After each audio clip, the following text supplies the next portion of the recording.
Hey guys, what's going on? So this is going to be my initial thoughts on 28.0. 28.0 just dropped today, and I don't even have the full version of this update. And what do I mean by that? I'll start with that. So they're updating the Legends store, so this store, and if you are at 5K, you should have an additional part of this store where it has the Celestial Shards, and I don't have that.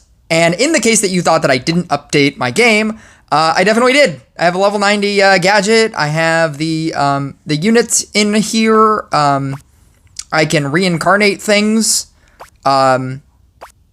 So yeah, part of the update is I just don't even have it. And if you're wondering, oh well, then that'll be in the next when the season refreshes. No. This is Fun Mix Times, one of my longtime viewers on my streams. This is her account, and yeah, she can buy Celestial Shards in the 7K store, and she doesn't even have access to the 7K store. So in the 7K store, you can buy Celestial Shards. This is obviously here. This is 25 for 80. You can also buy 50 for some other amount. And so, yeah, that is an actual thing that you can do. The way to get it that you're seeing in the game is this $100 offer. Do not do this. 1,000 shards, and then you get a chest of choice. This doesn't even include event units. So it's $100. You get 1,000 shards. You're also going to be able to get them in the clan store, but as you can see here, my clan store has also not updated, but you're also going to be able to get it from there. And as soon as you get to Dragon Rift 3, I'm still obviously in Dragon Rift 1. I've used up all my Dragon Rift, the sandals, or the wings. I've used up all the wings, and in the next, in 21 hours, I'll be able to defeat the first dragon in the first world. This is obviously not having the premium, and so I was using all of the 3 that I could use, and I'm in Dragon World 1. And so I feel like people that probably had premium, they're probably at the start of Dragon World 2. So nobody is at Dragon World 3 yet, and that is apparently where you can also farm Celestial Shards as well. But with the rest of the update, another thing that they decided to, I don't know, hide from us, is the way that you're using the star coins. Star coins, that you were originally getting these from Random League, and they decided to take them out of Random League, and they're going to be put into the season pass on the paid side. You are not going to be able to get any on the free side, so this is yet another thing that is unavailable to free-to-play players. You're getting on the paid side of the regular season pass. That's where you'll be getting the star coins.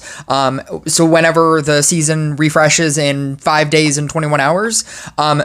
So along with event coins being only on the paid side, star coins you are also only going to be able to you're only going to be able to use on the paid side. And then the other thing about star coins is that I thought that they were going to be tiered, like, oh, maybe you need to use like 4 for level 9, 5 for level 10, like tiered like that. No. So you have to use them in increments of 20. So I have 8 right now. And whether you are upgrading where's my hex? Whether you are upgrading a hex from level 8 to level 8 to level 9, that costs 20. Or I'm sorry, upgrade is 10. Oh, maybe it is tiered. Never mind. Maybe it is tiered. So upgrading an 8 to a 9, it is 10. And then this is 15 to go from 11 to 12. And then what's another one? What's another example? What's another good example? 12 to go from a 12 to a 13, you need 20. So essentially what I'm trying to say is wait till you get to a 14 in the same way that you used to when you used to run Book of Secrets, and then upgrade a thing from 14 to 15. But with that idea, the other thing that you need to know is that in the season, the division rewards, in divisions, you will only be able to upgrade to 15 if you have 5k crit. So basically, if you are a super endgame player like I am, I have 5438 crit. Crit is also becoming easier and easier to get as they add more and more things into the game. So that should balance out what 5,000 crit is now as opposed to what 5k crit was before. Currently, the top crit is like 74 something, 7458. And that's not even max crit. These people haven't maxed out their the unit. They haven't reincarnated everything. They have reincarnated some amount of things, and that's why they have some higher crit. And they've also increased their heroes, obviously, because I believe that you will get 4% crit for per upgrade. So for this flicker, if I were to upgrade it, I'll get 4% on that. I will get 4% on this gadget. And so upgrading all of your heroes is also going to upgrade your crit as well. So 5,000 crit isn't as insane as it would have been a year ago, because there are so many new units that they're introducing into the game. And then now that you can reincarnate things, that's going to also increase your crit. So 5,000 isn't as insane as it used to be, but I think it should be noted that you will only be able to upgrade a thing from 14 to 15 if you are at 5k crit in divisions.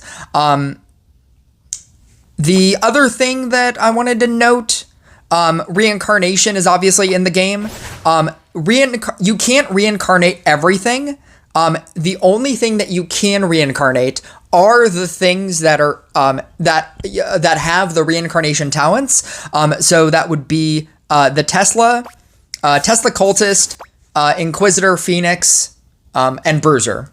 And with that, you can only then also reincarnate the things that that help those units, because of course you would have to. So they're also allowing you to reincarnate Meteor, Robot, Enchant Sword, just all of these. If you go into all of these, you'll find the synergies. So with this one, it's going to be. Did they take away Inquisitor?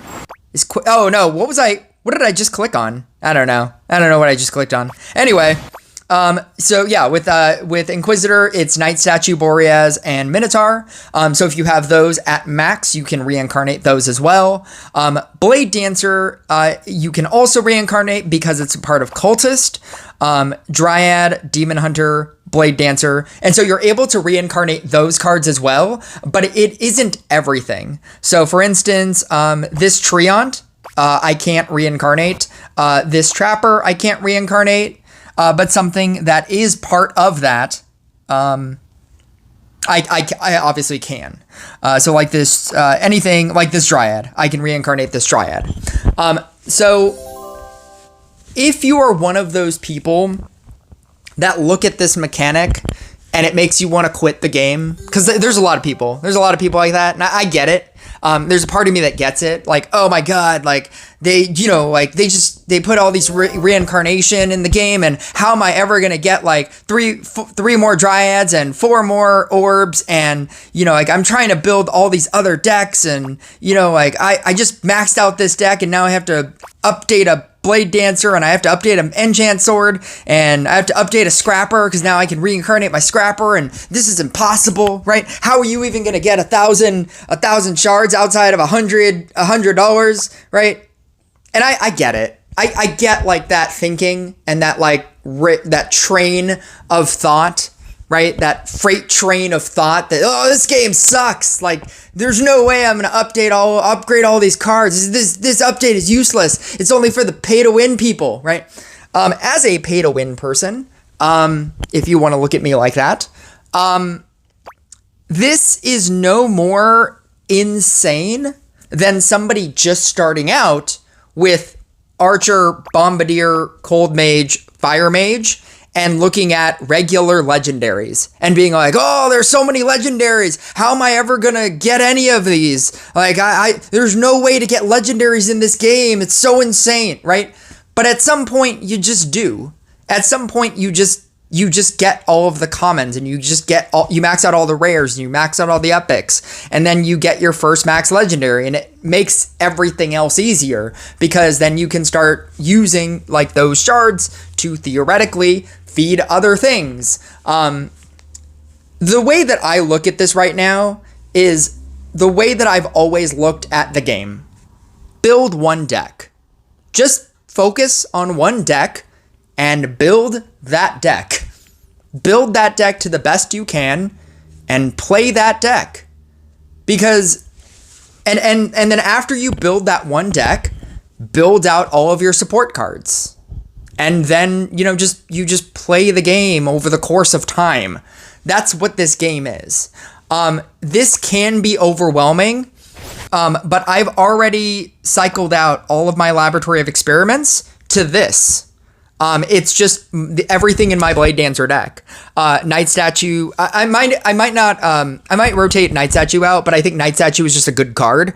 Night Statue, Scrapper, and Enchant Sword are probably the best. What's it called? Like outside of a Gunslinger, those are probably the best.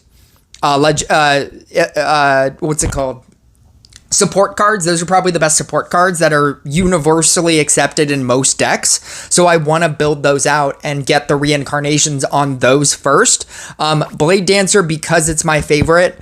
And then Tesla actually has talents. So theoretically, that's also why I put in Night Statue, because theoretically, if I get to reincarnate a Tesla and I start getting Tesla talents, then I can do all of that. And then if I do get a Tesla, then all of a sudden I can, I'll already have an Enchant Sword through that. A Robot, I have almost at max. A Meteor, I don't have at max at all. So that's just another thing, right? But like the whole thing is that this patch is not made for you to experience now, as opposed to a lot of other patches. Other patches where they do balance changes, for example, and you have all of those cards already, you can experience that change immediately. And I don't think this patch is going to feel good for a lot of different reasons, but I think this is the major reason. It's the idea that I will not be able to. It's like, oh, I have a max cultist, but how am I going to farm three more, three more cultists and 4 more orbs, and how am I gonna get like all of these reincarnations, and like how am I going to experience this as a max cultist player? Like, even if you have these things that already have the reincarnation talents, and I feel like that is going to make this patch feel bad for you.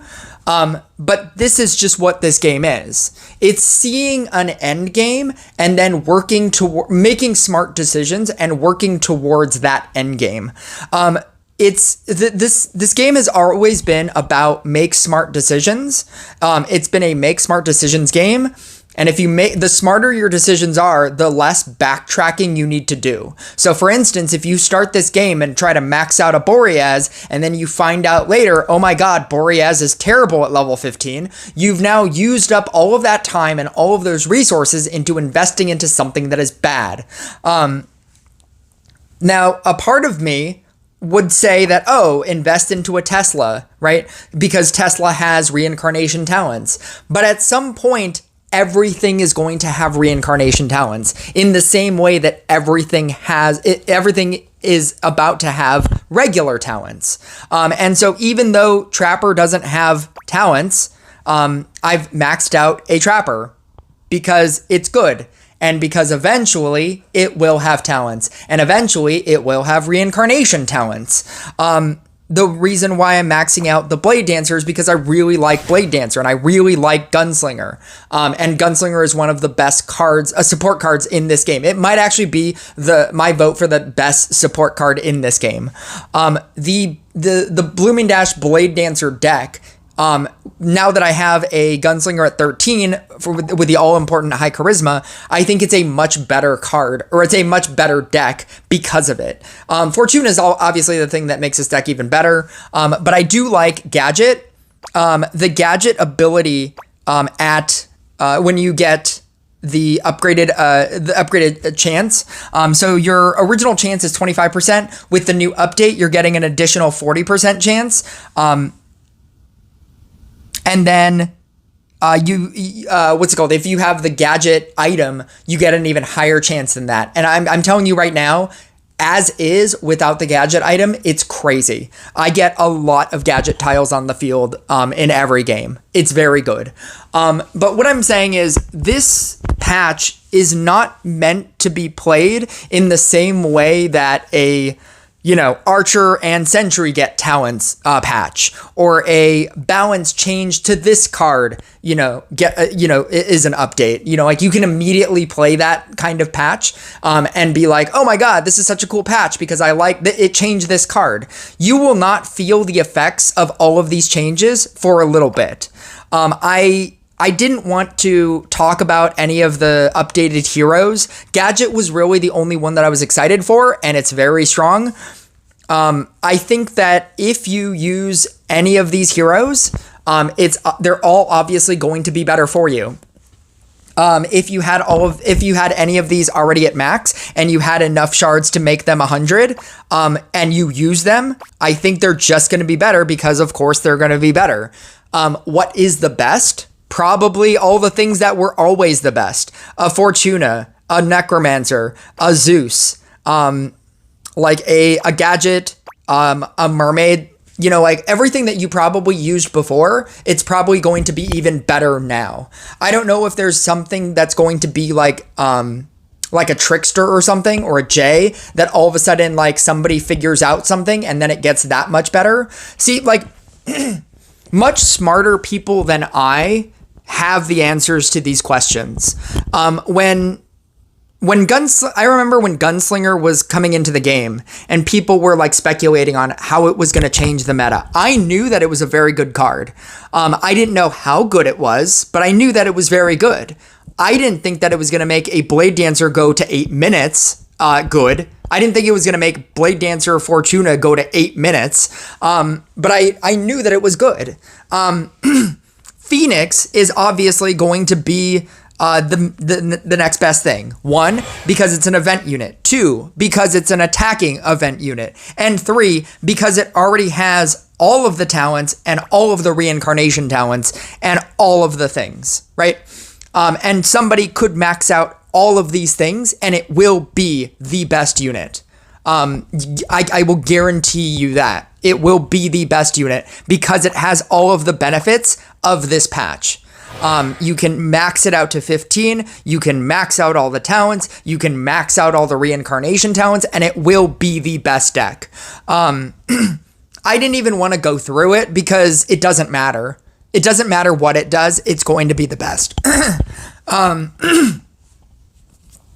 But essentially, that's basically all this patch was. It was reincarnation, the star coin change. Star coins, I would honestly just recommend that you save them if you are going to buy the season pass anyway. I am going to stop buying event units from events. I have basically everything that I'd ever want. I want a Gunslinger to 15, but I don't know if I'm willing to spend that amount of money per event unit, and I have to buy them individually. So essentially this was $50. Like 5 units, it's $50, and that's crazy. The amount that you would need to go from 14 to 15, I suppose if you wanted to look at it positively, if I got it to 14, I could star coin it to 15. And that's a thing. So I might do that. I might like just be like, you know what? Screw it. I'm just gonna get like the 13 to 14 amount of shards. How many is that? Does anybody know? Answer me in the comments. Don't answer me in the comments. I don't care. Actually, here it is. 13 to 14 is 5. And then you need 7 orbs. So that would be an additional $50 just in event unit currency. I'm going to hold out to the idea that they're going to change how the event coins, the amount of event coins that you're getting in the in events. I don't know if they will. I don't know if they'll like give it back to free to play players. But the fact that they've been able to bury all of the complaints by by putting in this update and giving, the people that would complain about event coins something new to complain about instead. I don't like that they did that. I don't like that they, one, took it out, or two, are burying the fact that they took out event coins and are just making people forget about complaining about event coins and like revolting against the idea that they took out event coins. They don't have a good reason. Their reason was, and that they stick to, is that free-to-play players have no way of getting rare equipment shards, and so they wanted to help out free-to-play players by giving them rare equipment shards instead of an event unit. That is a ridiculous explanation, or reasoning. It's a ridiculous reasoning. They might have well have said, oh, because event coins don't rhyme with Royal Rush for Glory. It doesn't rhyme. So we didn't think that it really felt well in the free-to-play pass because Royal Trials doesn't rhyme with event coins. There's no rhyme there. So we Royal Trials, it feels like it should have rare equipment. Yeah, that's why. Cause that sounds better. Like that might as well have been their reasoning. Because the idea that free-to-play players would rather have rare equipment is insane. But yeah, like that's basically the update. We'll see like what gets really, really good. Like if a Inquisitor deck emerges out of this, if somebody with like a Reincarnate 3 maxed out Inquisitor deck all of a sudden becomes the meta, or if Bruiser becomes the meta, right? If like a maxed out Bruiser deck with all the things, or if a Cultist deck becomes the new meta, right? And that's the most exciting part of this for me. It's that when they give a legendary talents, it functionally changes the meta. It changes like how you interact, how each card interacts. It changes how good a card can be. Like Banshee is already doing well, and that's with a Trapper and an Earth Elemental not even having talents. And if Trapper and Earth Elemental and it's a deck that doesn't have, it's not a max talent deck. It's not a Banshee deck is not a max talent deck. Like you can take out, like some people run Trapper and you can have but you're putting in an Earth Elemental, and an Earth Elemental doesn't have talents. If they give Earth Elemental talents and it goes into this Banshee deck, they might nerf Banshee because it might become too good because it's already very good right now. The idea that there is now reincarnation abilities, reincarnation talents, for these different units, it's going to continuously change the meta. When Blade Dancer gets reincarnation talents, when Spirit Master gets reincarnation talents, when Genie gets reincarnation talents, they've essentially reset all of the legendaries already being maxed out. All of your legendaries that were already maxed out, max talents, they're resetting that entire meta. And it's going to completely change. So if somebody with a Reincarnation 3 Inquisitor deck becomes very good, and in 29.0, they drop, Robot Reincarnation talents, Minotaur Reincarnation talents, Corsair talents, and Reincarnation talents, like all of a sudden that meta shift will change again. And that is the thing that I'm the most excited for. If anybody wanted a Boreas rework, that would be the best time to do it.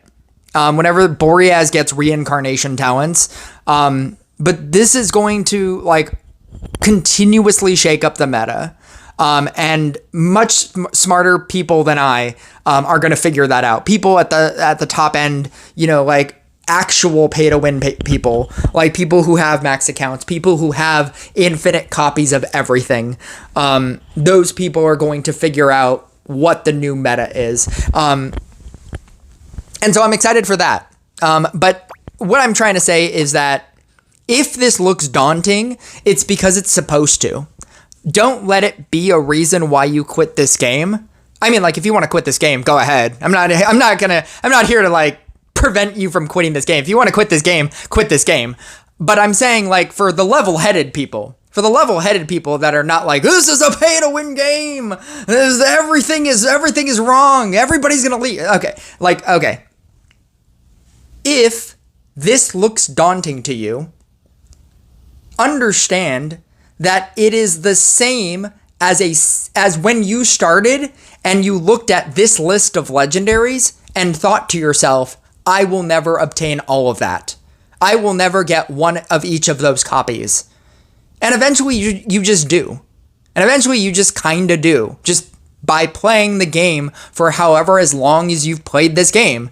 Eventually you just max out your commons, and you max out your rares, and you max out your epics. Not because you're trying, not because you're paying to do it. It just happens because you play this game. And that's how you should look at reincarnation. Don't look at it as, oh, I have a max cultist. How come I can't use the reincarnation talents? Because if you look at it that way, then every patch ever will always feel like that. I'll catch you guys next video.